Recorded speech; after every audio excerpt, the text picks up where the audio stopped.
So when people think about growing the business, the first place they go is here. They don't think about these other ones. Right? And the reason they don't is they don't even know they exist. So when you think about marketing, don't just think about leads, because you probably have too many. Who knows what I mean about that? You're doing lots of quotes and getting low conversion rate. Who's doing that? I want to admit it. I know there's a few in the room. The problem here is the leads aren't qualified well enough. You're not saying no to enough people. Who knows what I mean about this? Right? You're taking leads because your conversion rate's low. If I quote enough, I'll win some. How about quoting the good ones and saying no to the ones that aren't profitable? How about making sure people come back? How about upselling? Oh no, too busy doing quotes. Doesn't make any sense. But the problem is people don't have perspective. They're not clear on what they're trying to achieve. That's about goal setting. Very good. All right. So,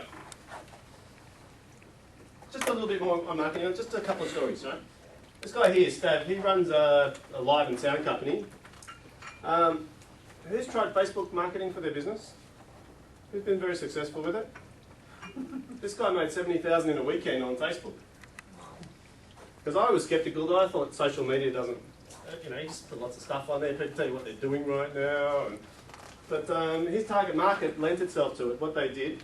I think he tells. I'm from Pro Light and Sound, and we do event sound and lighting.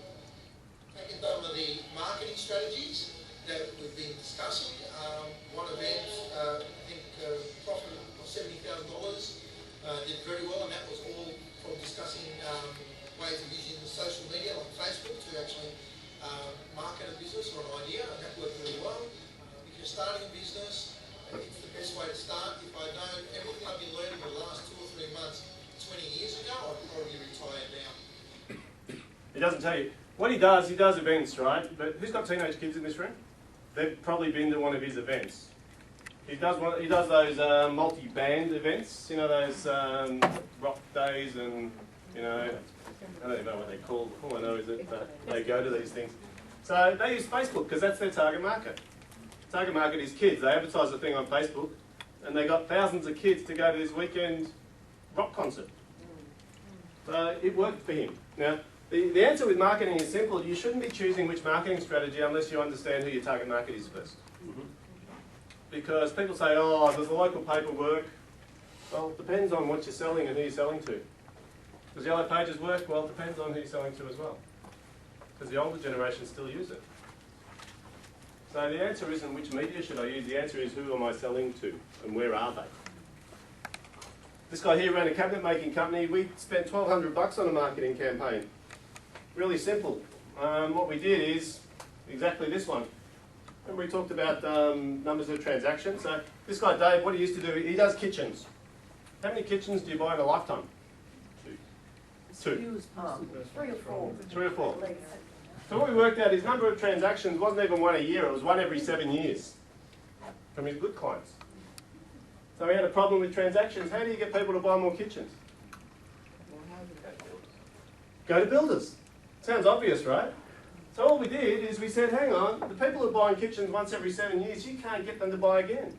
So you have to find new ones all the time. So what we did is we sent 1,200 letters out to 1,200 builders, architects, and developers. How often do those guys build kitchens? All the time. Right? We won only one deal out of 1,200 letters. Is that good? I think it was. 350 grand of sales for $1,200. Is that good? Yeah, interesting, huh? See, when you measure... Only good profit's okay. Well, I'm hoping you made more than $1,200 out of 350 grand. Actually, I caught up with him the other day. He said, you know that 350 grand deal? We've been dealing with those guys for 5 years now. They've spent over $4 million with us. So $1,200 for $4 million is pretty good.